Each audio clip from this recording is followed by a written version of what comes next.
नमस्कार। मैं योगेश अग्रवाल कोल्हापुर। आज आपके सामने फिर एक छोटी सी कहानी, दादी का बटुआ।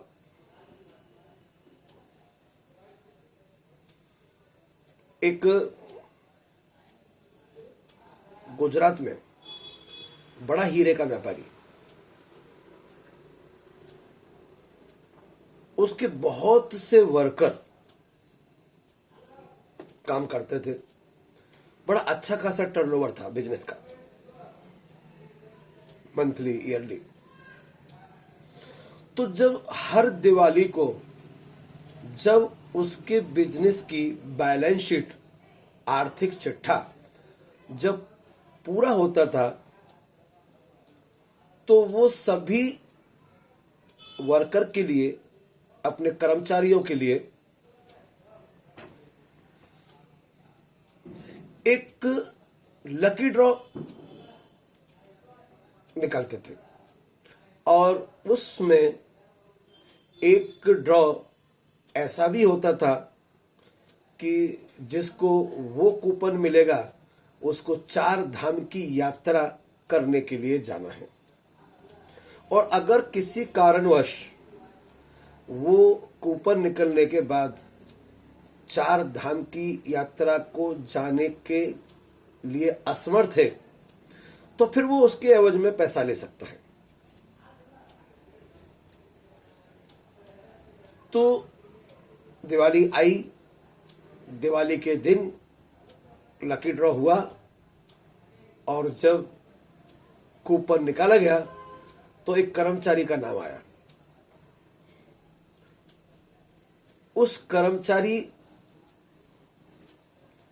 को कूपन मिलने के बाद लोगों में फूस फूस चर्चा होने लगी। अरे यार, ये तो एक शराबी है, इसका कूपन निकला है। बस देखो कितना नसीबवान है। हम में से किसी का 4 धाम की यात्रा को अगर निकलता तो हम जाते। और वो शराबी को जब पता चलता है कि मेरा कूपन निकला, तो वहां से बोलता है कि सेठ जी, मुझे 4 धाम की यात्रा में नहीं जाना है, मुझे तो तुम उसका पैसा दे दो। अब ये तो कंडीशन उसमें थी ही कि हम अगर यात्रा पर न जाना चाहें तो पैसा ले सकते हैं। पेमेंट लिया, बहुत खुश हुआ। घर में जाके बीवी को बता दिया हाल, पैसा दे दिया। फिर दूसरी साल जब कूपन के लिए लकी ड्रॉ निकाला गया, तो देखिए साहब, फिर वही उसी शराबी का ही कूपन निकला। मगर फिर तो उसको ये लगा कि अरे यार, मैं चला जाता, तू चला जाता। और देखो फिर उस शराबी का ही कूपन निकला। और शराबी फिर क्या करता है, दूसरी बार भी उसको बोल देता है कि भाई मुझे नहीं जाना, मुझे तो पैसे दे दो। बड़े अच्छे से दारू वारू पी के और वो दिवाली साजरी कर लेता है, लेकिन 4 धाम नहीं जाता। तीसरी बार लकी ड्रॉ होता है और कूपन उसी शराबी का निकलता है।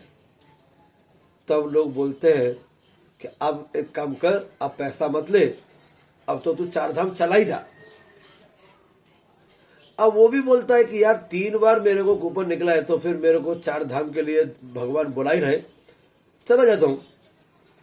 और वो 4 धाम को चला गया। और 4 धाम को जाने के बाद वहां दर्शन करता है, रहता है, खाता है, पीता है। लेकिन वहीं उसको अचानक मृत्यु हो जाती है। और ये जब खबर सेठ जी को, कर्मचारियों को मिलती है, तो सेठ जी और कर्मचारियों चर्चा होती है कि यार देखो, शराबी था लेकिन कितना नसीब वाला था, 3 बार कूपन निकला और मृत्यु भी हुई तो भगवान के चरणों में। पीता तो शराब था, शराबी था, किसी को यकीन नहीं हो रहा था। तभी एक स्त्री, औरत वहां आती है और उनको बोलती है कि मुझे बड़ा दुखद समाचार मिला कि आपके कर्मचारियों में जिनको आपने इस बार 4 धाम भेजा है उनकी मृत्यु हो गई है। बोले हाँ मृत्यु हो गई, लेकिन तुम कौन हो? बोले को देखो साहब, आपके लिए तो वो शराबी होगा, लेकिन मेरे लिए तो वो भगवान था।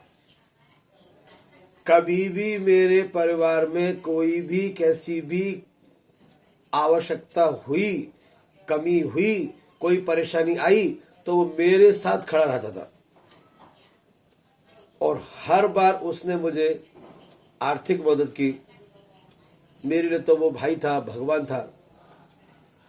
अब लोगों में चर्चा इस प्रकार की हो रही थी कि देखो, पूरे दिन पूरी जिंदगी शराब पी के, परिवार को ध्यान न दे के जिसने जिंदगी गुजार दी, उसने एक नेक काम किया और उस नेक काम का फल उसको इस प्रकार से मिला कि भगवान ने अपने चरणों में उसको मृत्यु दी, मोक्ष दिया। इसलिए हमारे कौन से कर्म, पुण्य कर्म, हमें किस प्रकार का फल दे, ये कोई जानता नहीं। इसलिए हम सब नेक काम करें, पवित्र कार्य करें, इंसानियत से जिए, और जिन लोगों को